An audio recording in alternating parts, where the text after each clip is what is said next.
반갑습니다. 이번 시간에는 챕터 10 사례관리 강의를 진행을 하도록 하겠습니다. 책은 196페이지입니다. 사례관리의 등장 배경입니다. 사회복지에서 사례관리의 기원은 1963년 미국의 지역정신보건법 제정으로서 탈시설화 정책이 시도됨으로써 시설보호에서 각 지역으로 흩어진 만성질환자의 지역사회의 보호와 적응을 돕기 위한 것에서 찾을 수가 있습니다. 한국에서는 1990년도 초부터 저서와 논문 등을 통하여 사례관리가 소개가 되고 사회복지 서비스가 재가복지와 지역사회의 복지로의 전환을 준비를 하면서 사례관리가 사회복지학이나 간호학과 관련 실천 분야에서 관심을 받기 시작을 하였습니다. 사례관리의 등장 배경은 사회와 인구학적인 변화와 복지국가의 재정적인 위기, 그리고 탈시설화의 영향, 그리고 서비스의 단편화, 사회적 환경에 대한 인식에 대한 정대, 복지체계의 변화 등으로 요약할 수 있습니다. 그래서 하나하나 살펴보도록 하겠습니다. 사회인구학적인 변화입니다. 다양한 사례 문제의 발생과 사회 인구학적인 변화 등으로 인해서 복합적인 문제와 욕구를 가진 클라이언트가 증가를 하게 되었습니다.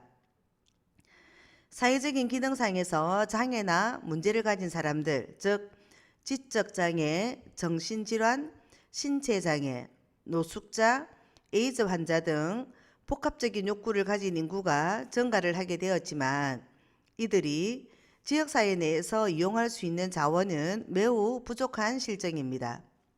또한 핵가족화로 인하여 이들에 대한 보호 부담은 더욱 가중되었습니다. 이러한 클라이언트와 가족을 위해서 자원을 개발을 하고 연결할 수 있도록 돕는 체계적이고 포괄적인 서비스 제공이 필요로 하게 되었습니다. 그리고 복지국가의 재정적인 위기입니다. 복지국가의 위기는 1970년대 국가재정의 위기는 정부의 공공지출 규모에 대한 우려를 낳게 되었으며 때 맞춰서 불어닥친 오일쇼크 파동으로 국가재정의 위기를 맞게 되었습니다. 이때 각 나라는 국가의 지출 규모를 줄이기 위해서 보건정책과 사회서비스 정책의 방향을 전환을 하게 되는데 이 보호계층에 대한 보호를 전반적으로 관리를 하면서 다양한 서비스 및 비공식적인 지지를 조정하는 사례관리가 효과적인 서비스 전달을 최대화하면서 동시에 비용을 절감시키는 수단으로 인식되게 되었습니다. 그리고 사례관리가 나타나게 된 탈시설화의 영향도 있습니다.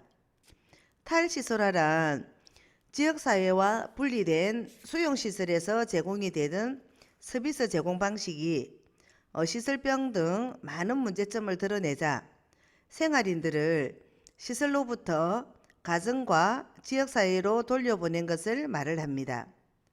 탈시설화의 영향으로 퇴소한 클라이언트들을 위해서 많은 지역사회 기반의 서비스가 개발이 되었음에도 그들의 다중적인 욕구가 지역사회 내에서 충족되지 못하는 문제점이 제기가 되었습니다.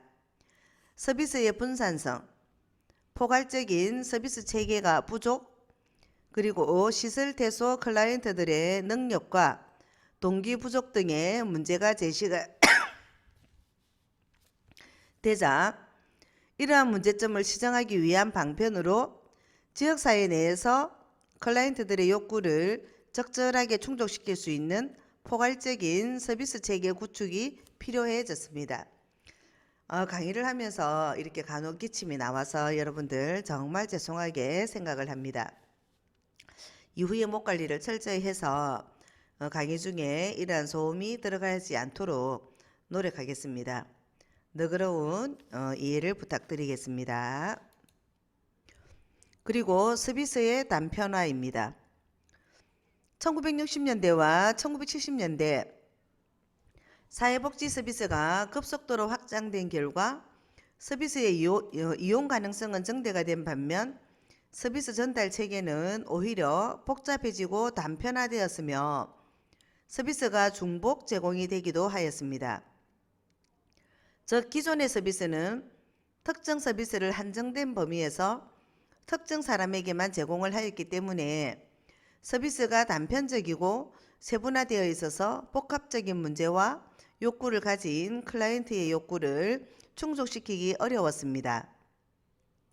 그로 인해서 분산되고 단편화된 서비스를 조직화하고 통합하여서 클라이언트의 욕구를 충족시키고자 하는 서비스 조정의 기능을 담당할 사례관리 시스템과 사례관리자가 등장을 하게 된 것입니다. 그리고 사회적 환경에 대한 인식 정대입니다. 대인복지 서비스에서 클라이언트의 삶의 질을 높이기 위한 사회적인 지원 체계와 지원망의 영향이 매우 크다는 인식이 확산되었습니다. 사회적인 지원 체계와 지원망 등 사회적 환경의 중요성이 부각이 되면서 사회적 지지망의 개발과 연결이 중요한 계획 기법으로 등장을 하게 되었고, 대인 서비스 체계 내에서의 클라이언트의 사회적 관계망을 통해서 제공이 되는 비공식적인 지지와 공식적인 서비스를 통합시켜주는 적절한 기제의 필요성이 정대되었습니다.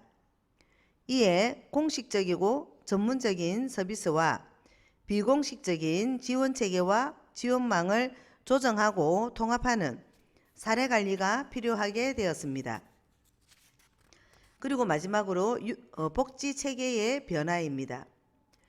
대규모 생활시설과 생활인원의 계속적인 팽창으로서 더 이상 국가가 이런 제도를 유지할 능력이 없는 상태에 이르자 생활인구에 대한 책임을 민간 부분으로서 이양함으로써 실질적인 국가의 재정 문제를 해결하고자 하게 되었습니다. 그 결과 복합적인 욕구를 가진 클라이언트들의 지역사회 내의 공식, 비공식적인 자원의 개발과 활용을 새롭게 강조하는 배경이 되었습니다. 사례관리는 이러한 복지체계 및 대인적인 사회 서비스의 변화에 부응을 하여 전문적인 실천 부분에서 등장한 구체적인 실천 양태라고 할 수 있습니다. 최근까지도 노인이나 장애인, 소년, 소녀가정, 기초생활수급자를 대상으로 사례관리 방법을 적용하고자 하는 다양한 노력들이 기관별로 혹은 기관 간 연계를 통해 이루어져 왔으나 복지 여건의 미성숙과 공식적인 시스템 부재 등으로 인해서 아직 정착화되지 못한 상태입니다. 그러면 사례관리의 개념과 목적에 대해서 한번 알아보도록 하겠습니다. 자, 사례관리의 개념입니다. 사례관리의 개념은 국가 그리고 활용 분야와 실시 주체 및 관점에 따라서 다양하게 활용이 되고 있어서 이를 일관되게 정의하기는 쉽지 않습니다. 복합적인 욕구를 가진 클라이언트의 증가와 사회복지 서비스의 확대, 그리고 지역사회 중심의 사회복지 서비스 강조 등의 사회 환경의 변화는 사회복지사들에게 사례관리에 대한 이해와 활용을 요구를 하고 있습니다. 이처럼 사례관리는 복합적인 욕구를 가진 클라이언트의 개별적인 상황에 맞는 서비스를 계획, 제공하기 위해서 직접적 서비스 제공과 주요 서비스 제공자들을 연결을 하여서 네트워크를 수립, 조정, 점검, 평가하는 실천이라고 할 수 있습니다. 사례관리는 개인이나 가족, 집단을 비롯한 클라이언트들이 의료나 법률 및 사회사업 서비스와 적절한 보호를 받을 수 있도록 도움을 주는 활동입니다. 경우에 따라서는 사례관리를 보호관리 또는 보호조정, 또는 서비스 조정, 그리고 서비스 통합 또는 서비스 관리라는 말로 부르기도 합니다. 미국 사회복지사협회에서는 사례관리를 복합적인 욕구를 가진 서비스 대상자에게 포괄적이고 체계적이며 지속적인 지역사회 보호 서비스를 제공하도록 구성한 통합적 사회복지 실천 모델로 정의를 하여서 지속적인 보호 서비스라는 점을 강조를 하고 있습니다. 전통적인 사회복지 실천이 기관의 서비스 범주 내에서 서비스를 제공하는 데 초점을 두었다면, 사례관리는 클라이언트의 개별적인 욕구에 초점을 두고 기관뿐만 아니라 지역사회의 다양한 서비스와 자원들을 연결하고 조정하면서 서비스를 제공한다는 점에서 차이를 볼 수 있습니다. 사례관리의 목적입니다. 사례관리의 목적은 입장에 따라서 달라질 수 있습니다. 클라이언트는 자신의 욕구가 충족되도록 충분하고 시의적절한 서비스를 원할 것이며, 비용 부담자의 입장에서는 사례관리의 효율성과 효과성이 중요하며, 서비스 제공자의 입장에서는 클라이언트의 만족과 큰 성과를 기대할 수 있을 것입니다. 자, 클라이언트의 역량 강화입니다. 사례관리를 하는 궁극적인 목적은 클라이언트가 자신의 삶을 스스로 살아갈 수 있는 역량을 갖추게 하는 것입니다. 클라이언트의 역량 강화는 클라이언트가 자신이 원하는 자원을 얻을 수 있는 힘을 갖추는 과정인데, 사례관리를 통해서 클라이언트는 역량을 기를 수 있도록 지원을 받습니다. 두 번째, 보호의 연속성 보장입니다. 사례관리의 대상은 쉽게 해결할 수 없는 만성적이고 복합적인 욕구를 지니고 있기 때문에 오랜 기간 동안 보호를 받거나 장기적인 지원이 필요한 경우가 많습니다. 이러한 클라이언트의 욕구가 충족되도록 하기 위해서는 일정한 기간 동안 서비스를 지속적으로 제공을 해야 합니다. 이를 위해서 사례관리를 통해 보호의 연속성을 보장할 필요가 있습니다. 즉, 시간의 경과에 따라 변화하는 개인의 욕구에 반응하는 서비스를 지속적으로 제공을 하거나, 서비스의 시작인 전화 통화부터 서비스가 종료될 때까지 중단하지 않고 서비스를 제공함으로써 보호의 연속성을 보장을 하여야 합니다. 세 번째, 서비스의 접근성 향상입니다. 클라이언트는 자신이 활용할 수 있는 자원에 대한 정보가 부족하거나 이용이 가능한 자원을 알아도 다양한 장애물로 인해서 서비스 접근이 제한이 되는 경우가 있습니다. 서비스의 접근성을 향상시키는 것은 클라이언트의 자격이나 그리고 규정, 절차 등에 관련된 장애 요인을 제거를 하여서 서비스에 쉽게 접근하도록 하는 것입니다. 이를 위해서 찾아가는 서비스, 정보 제공과 의뢰, 자원 개발과 연계, 자원 활용 역량 강화 등과 같은 적극적인 방법을 통해서 자원과 서비스에 대한 클라이언트의 접근성을 향상하여야 합니다. 지금 현재 경상남도에서는 찾아가는 그 강좌로 그 방방곡곡 강좌 나름이라는 것을 운영을 하고 있습니다. 아마 그러한 운영 방침이 서비스의 접근성을 향상시키기 위한 어떤 프로그램인가, 이제 그런 프로그램으로 만들어지지 않았나 저는 생각을 한번 해봅니다. 자, 네 번째, 서비스의 통합성 정진입니다. 복합적이고 변화하는 이용자의 욕구를 해결하기 위해서 기관과 지역사회의 자원과 서비스를 통합적으로 확보하는 것이 필요합니다. 다양한 기관이 서비스를 제공하지만 이 서비스와 자원이 서로 연계가 되고 조정이 될 수 있도록 통합적으로 관리가 이루어져야 합니다. 사례관리는 파편화되거나 중복되는 서비스 간 조정을 통해서 통합성을 증진시키는 것입니다. 책 202페이지입니다. 사회적인 책임 제고입니다. 사례관리자는 한정된 자원으로 많은 효과를 거둘 수 있도록 효율적인 서비스를 제공해야 할 사회적 책임이 있습니다. 따라서 사례관리 과정에서 주요 결정은 사례관리자 혼자 하는 것이 아니라 팀에서 결정을 하며 외부 전문가와 슈퍼바이저를 포함한 통합회의 개최도 중요합니다. 사례관리에 있어서는 전문성을 높이고 높은 수준의 보호를 제공을 하고 지속적인 개선 등을 통해서 효과적이고 효율적으로 서비스를 제공하는 것이 중요합니다. 자, 마지막으로 성과관리입니다. 서비스의 효과성과 효율성을 중요시하는 사례관리는 성과관리를 중요한 목적으로 삼습니다. 사례관리의 전 과정을 통해서 클라이언트에게 적절하게 서비스가 제공되고 있는지, 서비스 제공 과정에 문제는 없는지, 서비스가 클라이언트의 삶의 변화를 가져왔는지 등 과정과 결과 모두가 평가의 대상이 됩니다.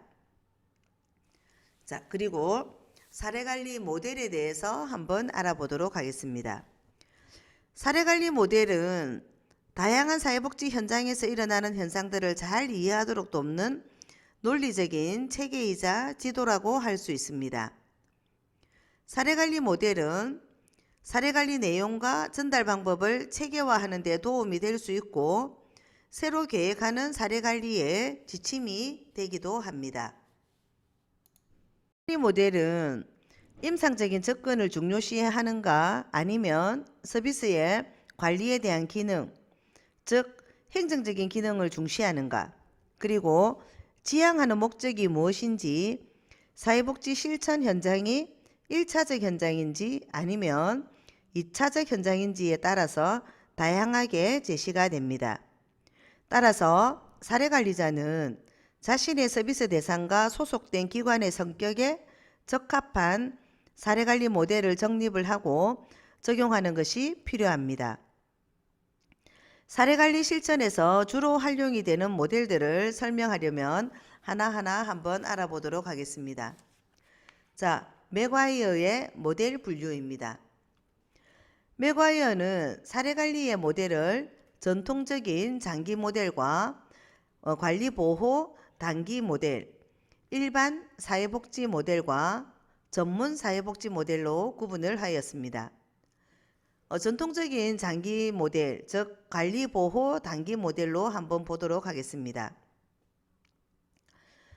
전통적 장기 모델은 치료가 될 수 없는 장기적이고 만성적인 건강 문제나 정신보건 문제를 다루는 전통적인 사례관리 모델입니다.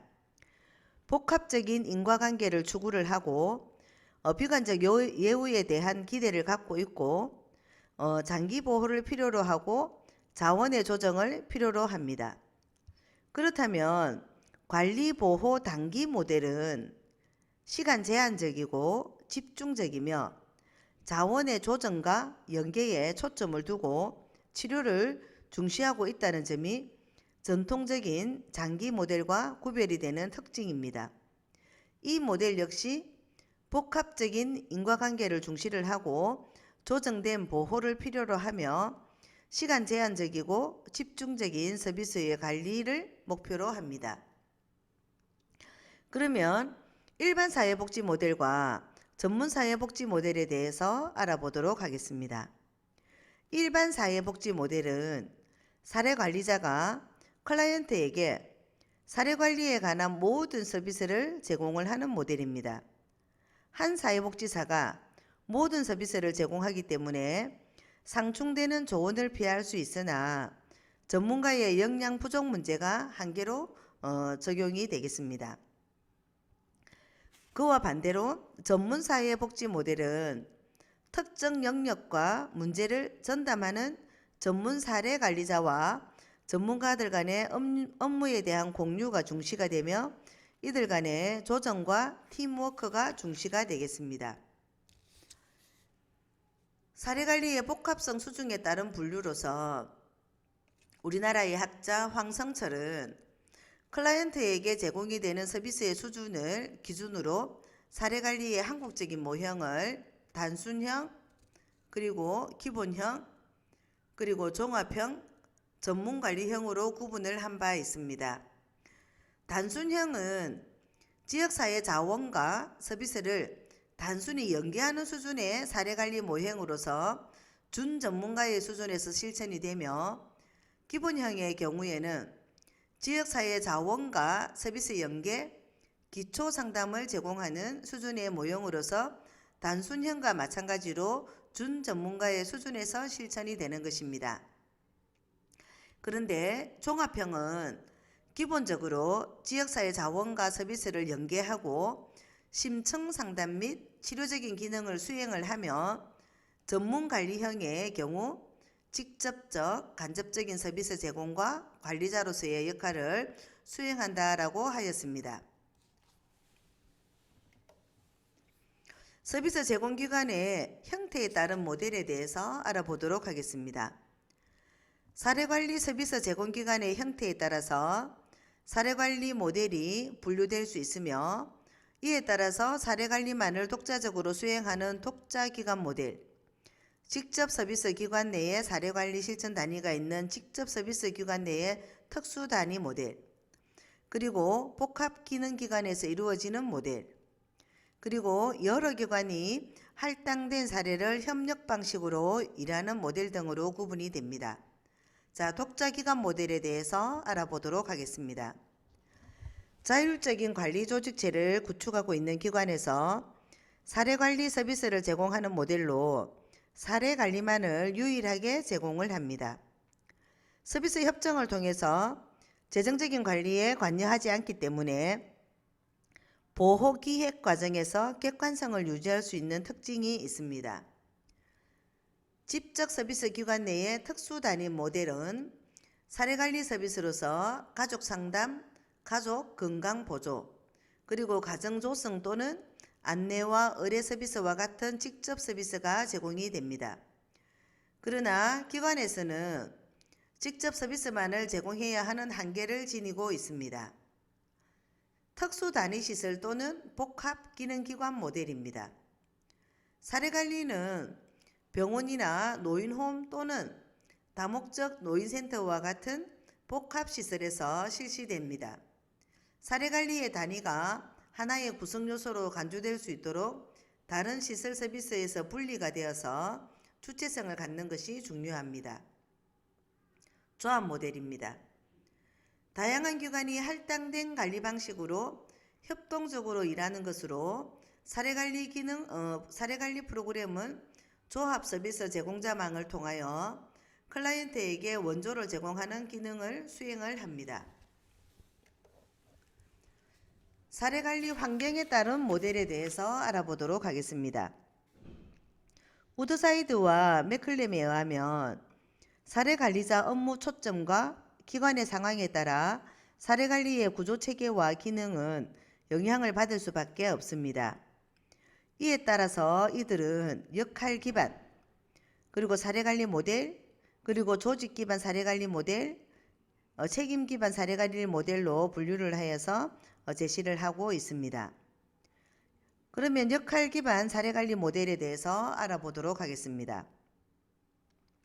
사례관리자가 수행하기를 기대하는 역할을 수행하는 데 초점을 둡니다. 어떤 사례관리자는 주로 중개자의 역할을 수행할 것이 기대되는 반면, 다른 사례관리자는 치료자의 역할을 하면서 중개자와 조정자의 역할을 수행할 것이 기대가 됩니다.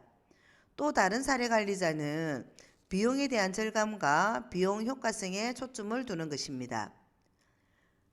조직 기반 사례관리 모델에 대해서 알아보면, 포괄적인 서비스와 복합적인 문제를 갖고 있는 클라이언트의 욕구의 충족에 초점을 두며, 이 모델은 종합복지센터나 심리사회적 재활센터, 그리고 학제 간 팀 접근을 하는 상황에서 효과적인 모델입니다.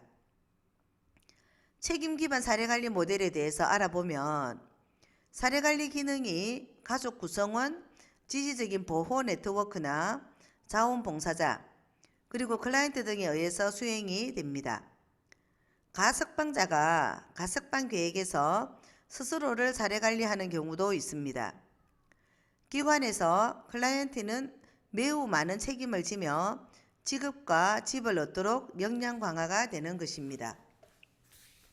자, 사례관리의 구성 요소로는 클라이언트 사회자원, 사례관리자, 사례관리 과정, 그리고 사례관리 운영 체계 등이 있습니다. 그래서 하나하나 알아보면 사례관리는 클라이언트 사회자원, 사례관리자, 사례관리 과정, 사례관리 운영 체계 등으로 구성이 되고, 클라이언트는 중복적인 욕구를 가지고 있으나 스스로 욕구를 충족하기에는 어려움이 있는 사람을 나타냅니다.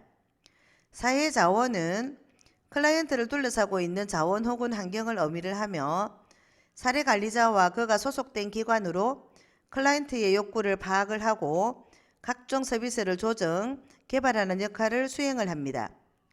아울러 사례관리를 더욱 입체적으로 파악을 한다면 사례관리 과정과 사례관리 운영 체계가 부가적으로 포함이 될 수 있습니다. 자, 클라이언트. 사례관리를 필요로 하는 클라이언트는 대부분 복합적인 욕구를 가지고 있어서 하나 이상의 사회의 자원을 필요로 하지만 자원의 소재와 이용의 방법에 대해 잘 모르는 사람을 말을 합니다. 예를 들면 복합적인 신체적, 정신적 장애를 가진 클라이언트나 서비스가 충분히 제공이 되고 있지만 서비스가 충분히 제공되고 있지 않거나 복합적인 서비스를 필요로 하는 클라이언트, 행정 서비스 이외에 비공식적인 지원을 필요로 하는 클라이언트 등이 사례 관리자가 됩니다. 클라이언트가 경험하는 문제와 욕구의 수준에 따라서 위험도를 저위험, 고위험, 위기 개입으로 사정을 하기도 합니다. 위험도 사정 결과에 따라서 저위험은 일반 사례 관리 대상, 고위험은 집중 사례 관리 대상, 위기 개입은 위기 개입 대상으로 구분하여서 관리를 하기도 합니다. 무엇보다 사례 관리자는 클라이언트에 대한 차이를 인정하고 이해하는 것이 필요하겠습니다. 자, 이후에는 여러분들과 만나서 강의를 진행을 하도록 하겠습니다. 수고하셨습니다.